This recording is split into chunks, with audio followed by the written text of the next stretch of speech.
The door swung open, allowing cool air from the streets outside to blow through the cluttered workshop. A pair of green eyes scanned the entrance, finding the main counter empty save for piles of books and scrap metal. The orc looked over his shoulder down to his two partners, whose eyes were darting across the room as they fought against the urge to snatch up anything that wasn't nailed down. "Keep your mitts to yourselves, eh?" Krugor snarled, adjusting the strap that kept his warhammer strapped to his back. Shivering, the two goblins shrank in fear as their boss walked deeper into the room.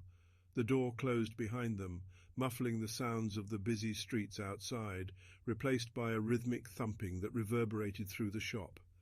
"Anyone here?" the orc called out, the bass of his voice rattling the loose metal fittings nearby. Suddenly the sound stopped, leaving the room eerily silent for several seconds, before a voice called out from deeper into the building. "Be right there!" Krugor looked back at his minions, who were busy plucking shiny pieces of scrap from the piles and placing them in their pockets. They froze at his gaze, then slowly returned their stolen baubles. Footsteps echoed through the workshop, accompanied by creaking wood, as the craftsman rounded a corner and stood behind the counter. The human's olive skin was shimmering with sweat, which he wiped off with a rag before taking a proper look at his customers. His grey eyebrows furrowed, intrigued by his current customers. A soot-covered hand reflexively stroked his goatee, which still had flecks of brown hair mixed in with the white. "What can I do for you, gentlemen?" the craftsman asked, making sure to maintain eye contact with the orc. "Name's Krugor," he started, flashing a confident grin. "Krugor, the hammer." The craftsman waited expectantly for the orc to continue. "We work for Don Moretti," Krugor added. Looking into the craftsman's eyes, he could see that there was no spark of recognition to the names. "Nice to meet you," the aged human finally answered, keeping his face devoid of emotion as he continued. "What can I do for you?"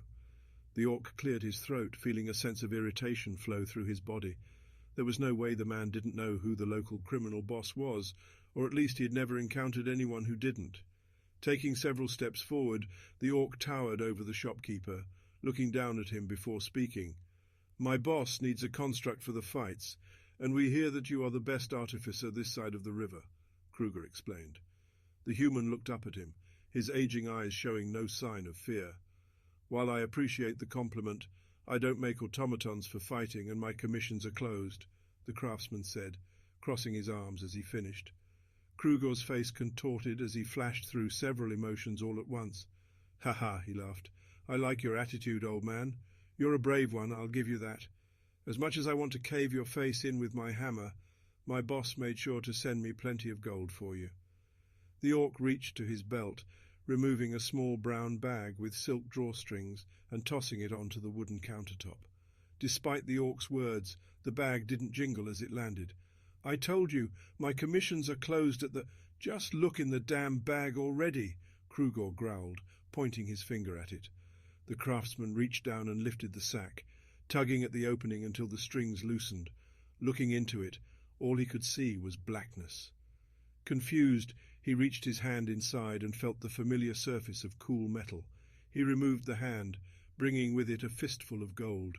Whimpers of excitement sounded from the two goblins, who were quickly silenced by a raised fist from the orc.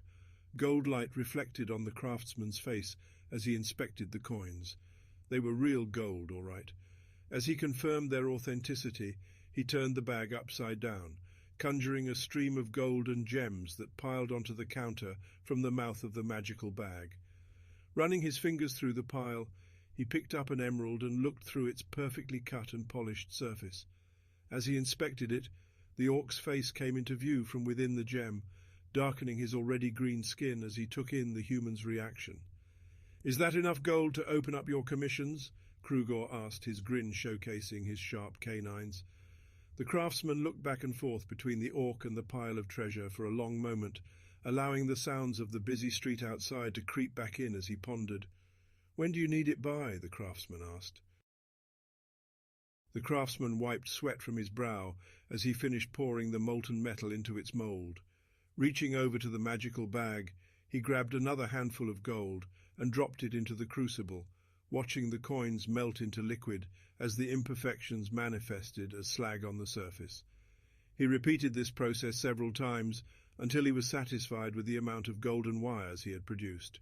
Moving over to the metal frame lying on his workbench, the armor of the automaton reflected the deep purple of its intricate plating, dwarven dark steel. The craftsman set to work intertwining the wires together in an intricate network, all leading to one central point where a human heart would be. Reaching into the open chest of the automaton, the craftsman attached the final golden wire to a small unlit furnace resting in the center. He unlatched the slotted door and stared deep into the dark void where its power source would be. Taking in a deep breath, the aged human walked into the back room of his cluttered workshop. Down a dimly lit hallway, he walked past his own bedroom and stood in front of a wooden door, his eyes fixed on the faded brass knob, covered with cobwebs that marked the passing of time since he last entered this room. The craftsman reached out, hesitating slightly as his fingers wrapped around the cold metal. He turned it and pushed the door open. A wave of musty air rushed past him, escaping its prison and allowing for a fresh gust to blow dust across the floor. On the wall next to him, a lantern lit with a cool blue light at his presence, illuminating the room with an eerie aqua aura.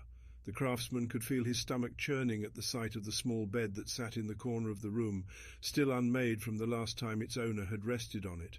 Taking his first steps, he made his way over to the foot of the bed, where he came to a stop in front of a small wooden chest with copper fittings. Rubbing his hand over the top, he wiped away the dust that settled on the carved lettering. "Sam," it read. He ran his fingers over the lettering several times until it was completely clean, building up courage before opening the lid. When he was finally ready, he lifted the latch and opened the chest.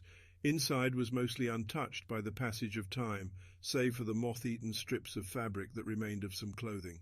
Reaching inside, the craftsman removed several metallic toys, all of which he hadn't seen in decades. He inspected each one. Some were obviously his handiwork, masterfully crafted trinkets that moved when wound up. Then there were others, ones that he knew were made by his son. They were rough, cobbled together with spare parts from his workshop. As he stared down at the assortment of trinkets and toys, the craftsman could feel tears beginning to form in the corners of his eyes. Fighting back against them, he swallowed hard and filled his hands with objects from the chest until he could hold no more. When he finally returned to the workshop, he laid out each memento on the table and stared at the lifeless automaton on his table. He stood from his stool and walked to a large metal cabinet, opening it to reveal a collection of mysterious vials and ores that were neatly organized and labeled. His fingers danced between them until they came to a stop in front of a stone cylinder. "Ember of Life," read the paper tag attached by a string. Taking it into his hand, the craftsman returned to his workbench and stood over the automaton's chest. Unscrewing the top of the container, a flash of heat scorched the air, drying it out as the contents were exposed. Once again, his brow was coated in sweat as he carefully emptied the ember into the open furnace. A shriveled mass of black coal, rippled with molten orange flames, dropped into the automaton, slowly beating as it expanded to fit its new housing. Streams of lava flowed between the cracks in the coal as it finished its transformation into the crude shape of a human heart.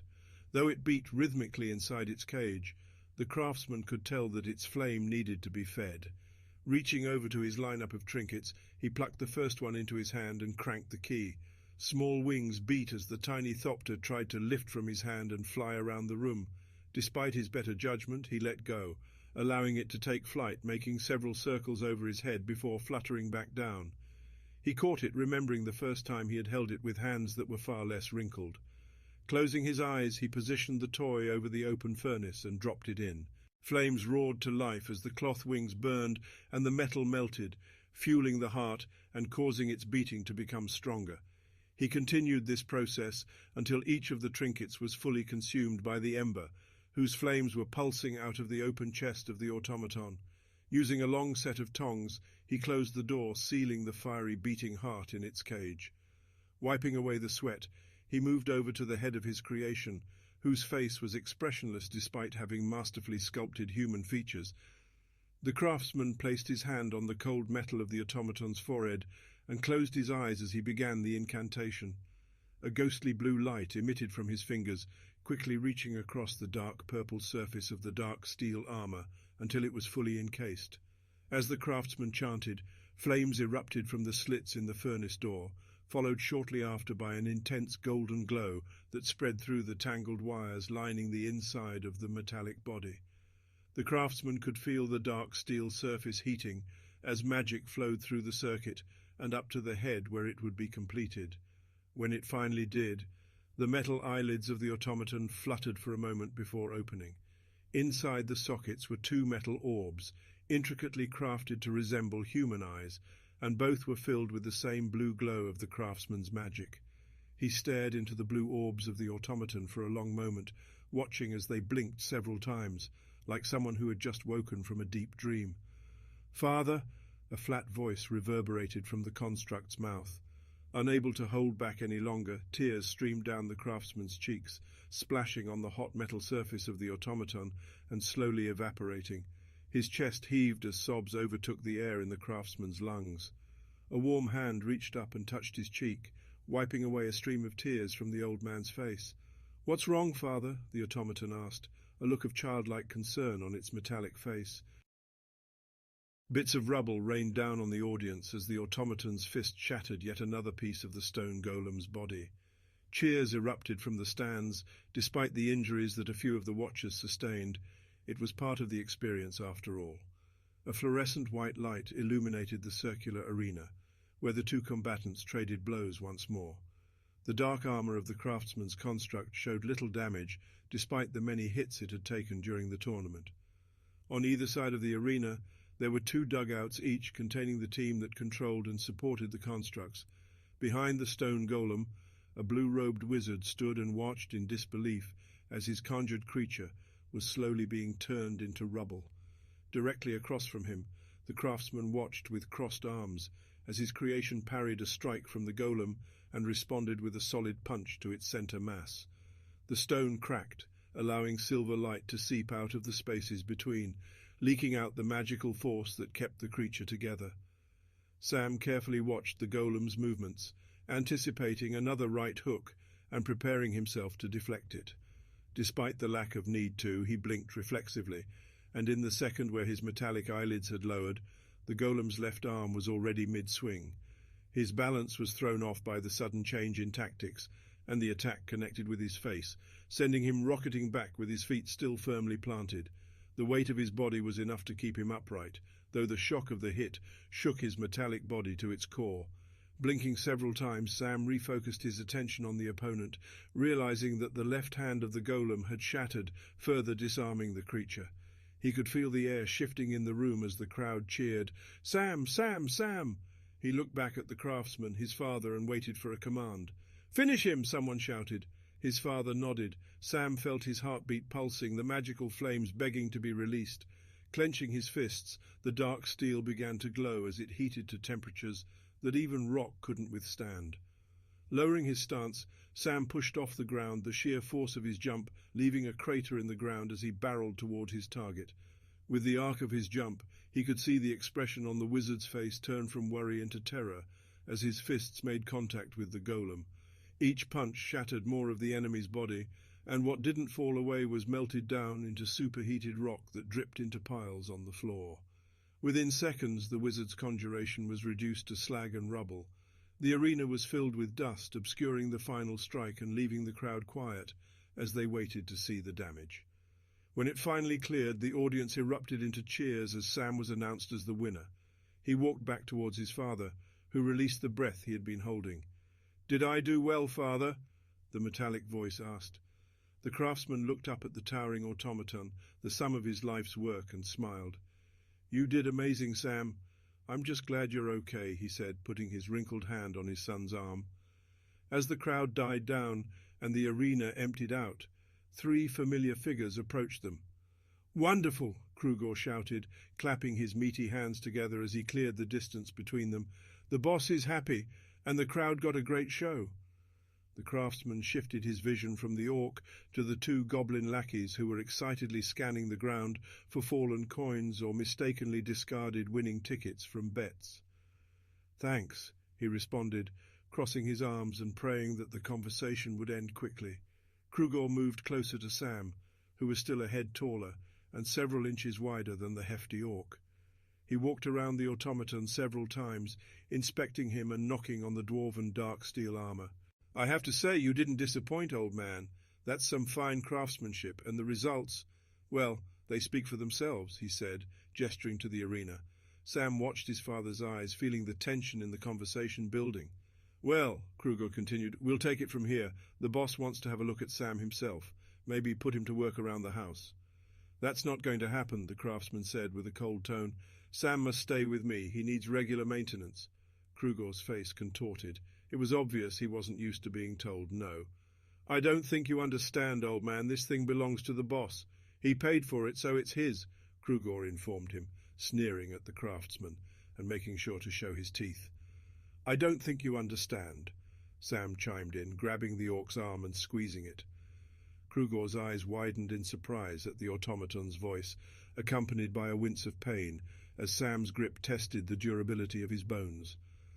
"I'm staying with my father," Sam finished, staring at the orc and tightening his grip ever so slightly.